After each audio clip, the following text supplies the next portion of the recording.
Assalamualaikum warahmatullahi wabarakatuh. Bismillahirrahmanirrahim. Alhamdulillahirabbil alamin. Shalatu wassalamu ala asrofil anbiya'i wal mursalin. Sayyidina Muhammadin wa ala alihi wa sahbihi ajma'in.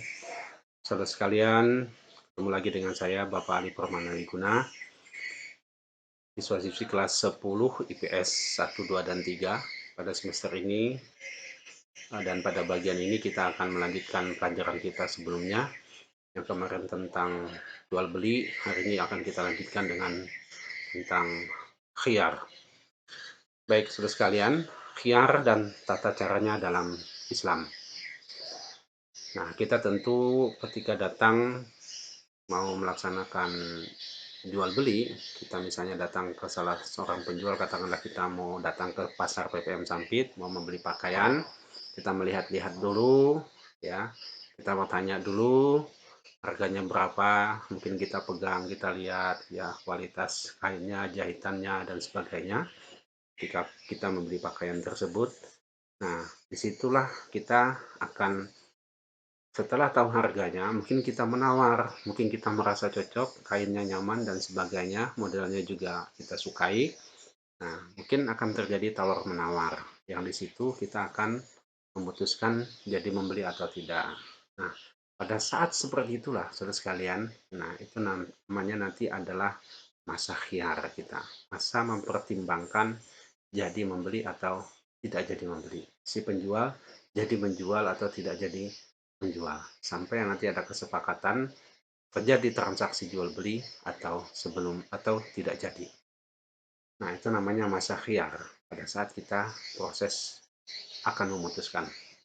Baik, pengertian khiyar. Khiyar menurut bahasa berarti memilih yang terbaik.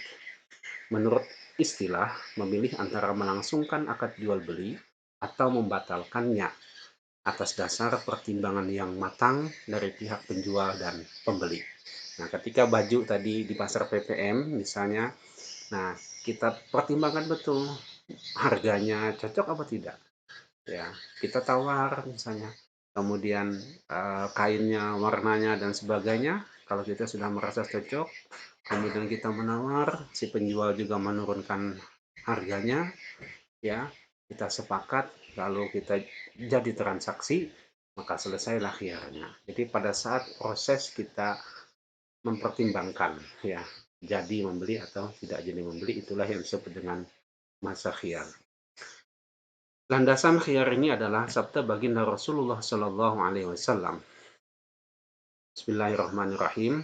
An Hakim ibn Hizam radhiyallahu anhu qala qala Rasulullah Shallallahu Alaihi Wasallam al bay'ani bil khiyari ma lam yatafarraqu aw qala hatta yatafarraqu fa in sadaqa wa bayana burika lahuma fi bay'ihima wa in katama wa kadzaba muhiqat barakatu bai'ihima. Rawahul Bukhari.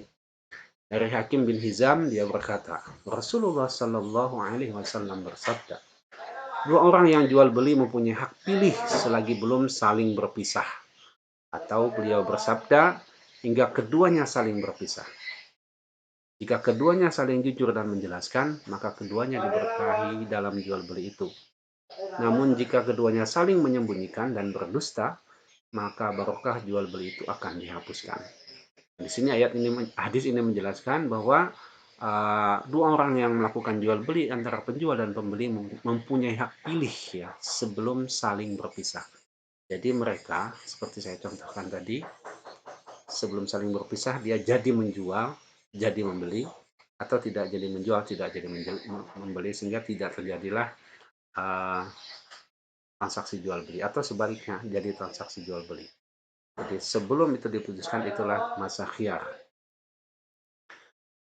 Nah, jika keduanya saling jujur dan menjelaskan, maka keduanya diberkahi jual beli itu, sehingga dampaknya ketika masa khiyar itu dijelaskan oleh penjual, ya, kondisi barangnya dan sebagainya, dia tunjukkan kualitas barang, mungkin ada kekurangan, ya, maka dia jelaskan, ya, sehingga bisa jadi ketika ada kekurangan itu bisa dapat potongan harga.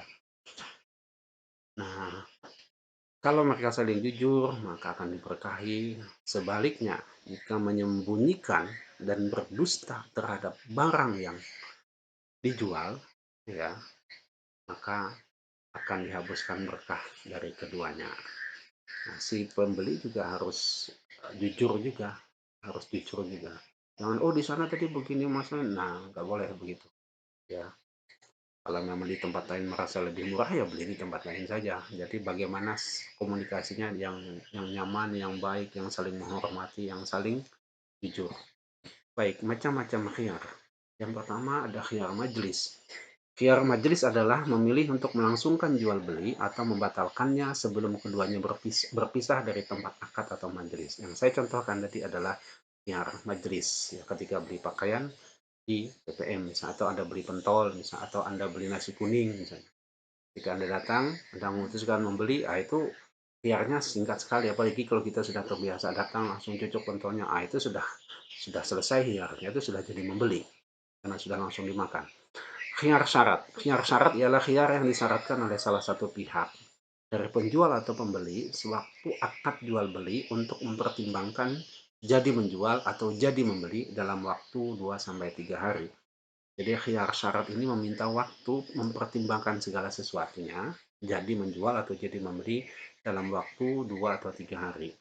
Biasanya yang dijual atau yang dibeli adalah barang-barang yang mahal, ya misalnya tanah, rumah, misalnya kebun, itu perlu pertimbangan ya dari kedua belah pihak untuk jadi menjual atau jadi membeli. Sehingga kalau misalnya salah satu pihak minta 3 hari dan pihak yang satunya juga menyepakati, katakanlah 3 hari aku berpikir misalnya.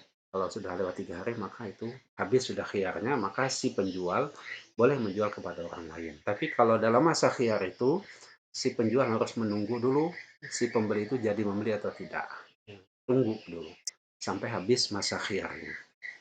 Jadi tidak boleh yang langsung dijual ke orang lain ya. Kalau ditawarkan mungkin boleh-boleh saja, tapi tetap harus selesai kepada yang meminta khiyar itu, meminta waktu tadi itu. Nah, kalau sudah habis waktunya, dia atau dia sampaikan aku kada jadi membeli, maka si penjual boleh menjual kepada pihak lain.